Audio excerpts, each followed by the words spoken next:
police. Did one word used during the call trigger the deadly consequences? Here's Miguel Marquez.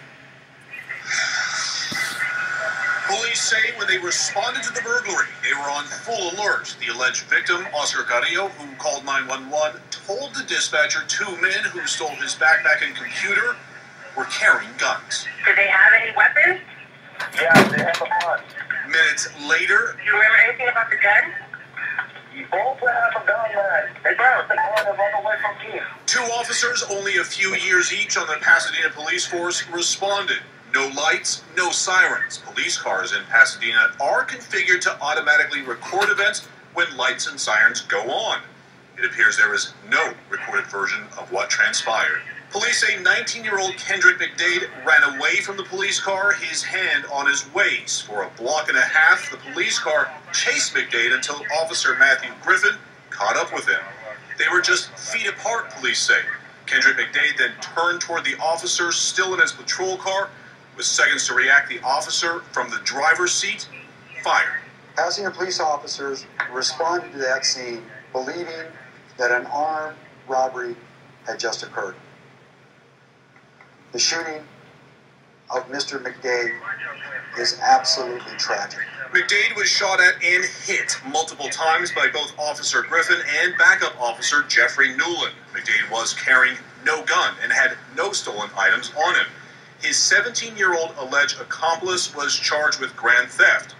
No gun was found on anyone. His crime was being black at night in the wrong place at the wrong time. Every officer is given the discretion when and when not to pull the trigger. Kendrick McDade is not the likeliest victim. A good-looking 19-year-old, no police record, attending classes at a community college, played high school football, and wanted to be a lawyer. Kendrick was a good kid. McDade's mother, who just gave birth to her third child last week, is deeply grieved.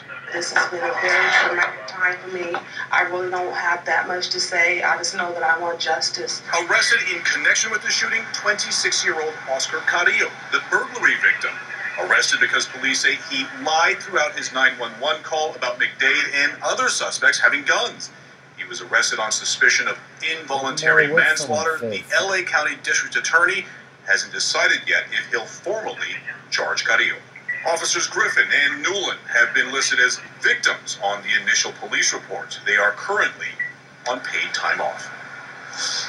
All right. Well, Miguel, this is such a pretty unbelievable story. What's been the response to the police department? I mean, are they looking into? I mean, you talk about how the lights weren't on the police car is just one example. Since we've got no record.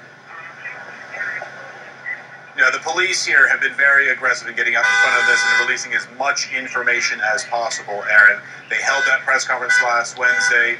This is the vigil growing to Mr. Kendrick here at the corner where he died, or he was shot. And police here are trying to get out as much information. There are 3 investigations going on, one by the police department itself, one by the L.A. County Sheriff's Office, and another independent investigation by the L.A. County District Attorney's Office. All of those are pending. And you mentioned the vigil going on right behind you. Has there been a significant outpouring? And does this feel to you that this is getting more attention and more people focusing and coming to the vigil because of what happened to Trayvon?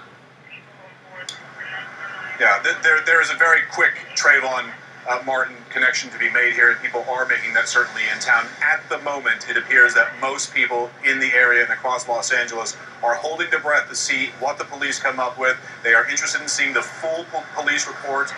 They are interested in how these investigations played out, and the family is very interested in knowing how exactly it is that their son died. There's a lot of confusing detail on what happened that night. The police have gone a long way to explaining how it is that those police officers found themselves in a situation where they felt their lives were threatened.